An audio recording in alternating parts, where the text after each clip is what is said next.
Olá! Hoje vamos falar sobre carros elétricos, o seu nascimento. Muita gente vê o carro elétrico como o futuro da mobilidade. Mas será que é uma ideia tão recente assim? Vector, fiquei curioso. De onde surgiu essa ideia de carros movidos à eletricidade? Boa pergunta, Gustavo.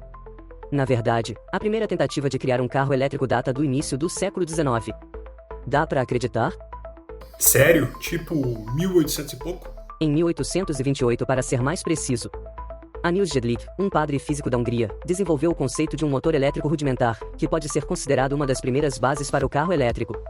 E poucos anos depois, em 1830, um escocês chamado Robert Anderson criou uma carruagem movida à eletricidade. Trocando o cavalo por um motor elétrico faz sentido. Mas quão prática era essa solução? O que aconteceu depois? Bem, as primeiras tentativas traziam inovação e mais conforto, mas não eram tão viáveis comercialmente.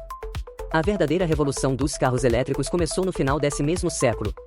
No Reino Unido, um inventor chamado Thomas Parker foi responsável por desenvolver um carro elétrico funcional, e nos Estados Unidos, William Morrison foi quem liderou a inovação, criando um veículo que podia transportar até 6 passageiros e atingir 23 km por hora. Considerando que uma carruagem movida a cavalo desenvolve uns 20 km por hora, um motor elétrico não perde nada, hein? Para a época, isso deve ter sido uma verdadeira façanha. Mas como algo que começou tão bem, não continuou? Excelente pergunta, Gustavo. Na virada do século XIX para XX, quase 40% dos carros nos Estados Unidos eram elétricos. As propagandas da época eram extensivas na comparação com o carro a combustão e destacavam que os carros elétricos faziam tudo de forma mais limpa e silenciosa. Eles não produziam os odores e fumaça dos combustíveis, a sujeira da graxa e lubrificante, nem precisavam de marchas complicadas ou dos motores de arranque manuais da época. Se eles eram tão superiores, por que eles perderam espaço para os carros a gasolina? Várias coisas contribuíram para isso, Gustavo. A descoberta de enormes reservas de petróleo barateou muito o preço da gasolina. Os motores de combustão interna evoluíram rapidamente, ficando mais confortáveis, silenciosos e eficientes. Entendi. Então o barulho e o cheiro deixaram de ser um problema, mas ainda assim tinha a questão do preço, né?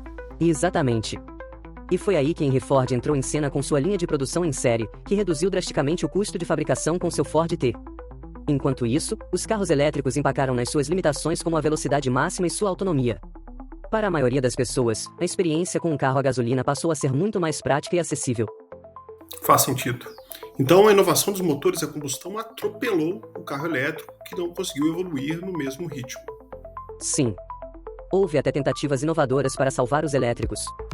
Uma joint venture da General Electric chegou a desenvolver um modelo de troca rápida de baterias para enfrentar o problema da baixa autonomia. Mas no fim das contas, não foi o suficiente para convencer o mercado. O motor a combustão ganhou a batalha por oferecer uma experiência mais completa e acessível naquele momento.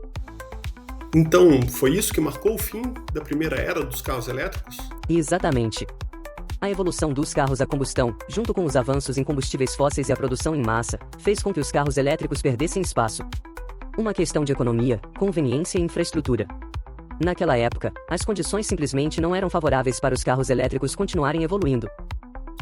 Temos a impressão que o carro elétrico é algo super inovador e recente, mas pelo jeito ele só está voltando agora.